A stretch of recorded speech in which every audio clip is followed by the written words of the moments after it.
Kasih karunia dan damai sejahtera dari Tuhan Allah Bapa kita dan dari anaknya Tuhan Yesus Kristus menyertai kamu sampai selama-lamanya. Amin. Selamat pagi Bapak Ibu Saudaraku yang terkasih dalam Yesus Kristus. Mari kita memuliakan Tuhan dengan semua aktivitas yang baik.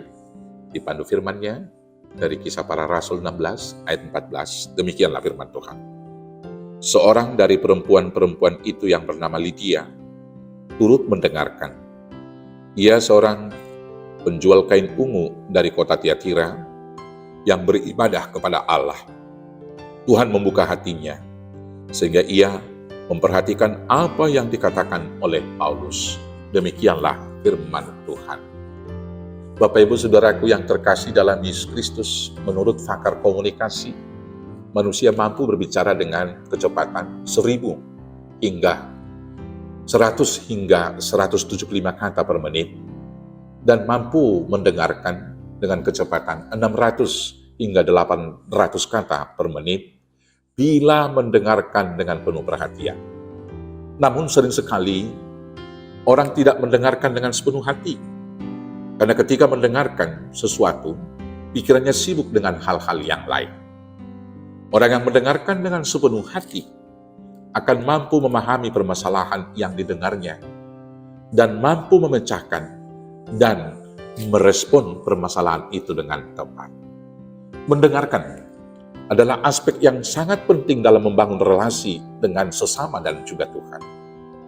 Banyak mendengar akan memberi keuntungan besar, yaitu mengetahui banyak informasi, mendapatkan banyak pengetahuan, mendapatkan pengertian, dan juga hikmat. Sebaliknya, terlalu banyak berbicara bisa merugikan diri sendiri, karena kemungkinan untuk salah berbicara dan mempertontonkan kebodohan semakin besar. Bahkan ketika bahan pembicaraan sudah habis, bisa jatuh ke dalam kebohongan. Pertanyaan yang perlu kita renungkan sekarang adalah, apakah kita sudah menjadi pendengar yang baik? Seorang pendengar yang baik adalah yang mau memberikan waktu dan perhatian terhadap pembicara yang sedang berbicara kepada kita. Menghentikan semua kesibukan yang mengganggu perhatian terhadap perkataan yang didengarkannya. Menatap wajah dan menatap orang yang berbicara kepada kita. Sabar mendengar dan tidak buru-buru menanggapi perkataan lawan bicara. Mendengarkan dengan baik bukan sekedar membuka telinga dan berhenti berbicara, tetapi membuka telinga hati untuk menyimak pembicaraan sehingga dapat memahami dan meresponnya dengan baik.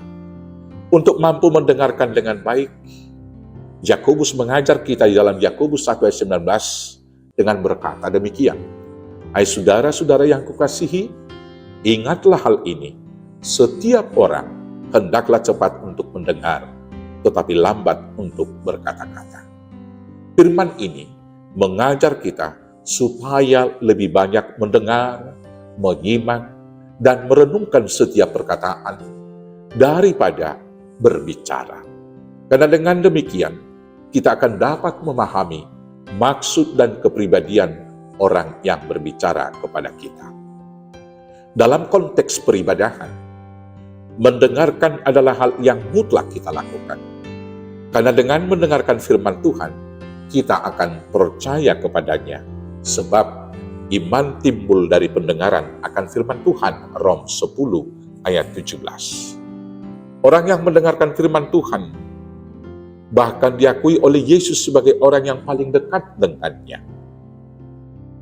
Dianggap sebagai saudara dan diakui sebagai ibunya. Hal itu dikatakan dalam Lukas 8 ayat 19 sampai dengan 21. Orang yang mendengarkan Tuhan diumpamakan Yesus sebagai tanah yang baik, tempat bertumbuhnya benih yang ditabur oleh Tuhan, yaitu orang yang mendengar dan menyimpan firman Tuhan itu di dalam hatinya, sehingga bertumbuh dan menghasilkan buah yang baik karena ketekunannya. Bapak Ibu Saudaraku yang terkasih dalam Yesus Kristus, sebagai seorang Kristen, kita harus memberi waktu untuk mendengarkan firman Tuhan dan melakukannya. sehingga iman kita bertumbuh kepadanya dan menghasilkan buah yang baik. Demikianlah Lydia dari Tiatira di Filipi, seorang penganut agama Yahudi yang kaya. Dia adalah saudagar kain, penjual kain ungu, yang percaya kepada Tuhan Yesus, karena ia memberikan hatinya untuk mendengarkan firman Tuhan yang disampaikan oleh Paulus. Dengan imannya, Lydia kemudian menerima Tuhan dan percaya kepadanya. Dan selanjutnya dia berbuah dengan banyak membantu Paulus dalam tugas panggilan penginjilannya. Karena itu, saudara-saudaraku yang terkasih dalam Yesus Kristus, marilah kita senantiasa melatih diri untuk mendengar suara Tuhan, membuka hati kita untuk menerima firman-Nya, supaya iman kita bertumbuh dan membuahkan buah-buah yang baik. Dengan demikian kita akan memiliki kemampuan untuk mendengarkan sesama kita, hingga akhirnya kita akan mampu memahami perasaan dan kebutuhan orang lain. Kemudian hati kita akan digerakkan untuk menolong mereka. Maka karena itu, saya menasehatkan kepada saudara-saudara, setiap orang hendaklah cepat untuk mendengar, lambat untuk berkata-kata. Tuhan Yesus memberkati. Amin. Kita bersatu dalam doa. Terima kasih Bapa yang baik. Ajar kami menjadi pendengar-pendengar firman yang baik.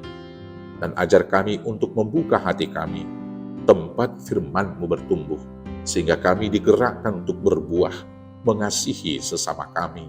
Hanya di dalam nama Yesus Kristus Tuhan Juru Selamat kami yang hidup. Amin. Selamat mendengar firman Tuhan. Selamat beraktivitas. Tuhan Yesus memberkati. Horas, horas, horas.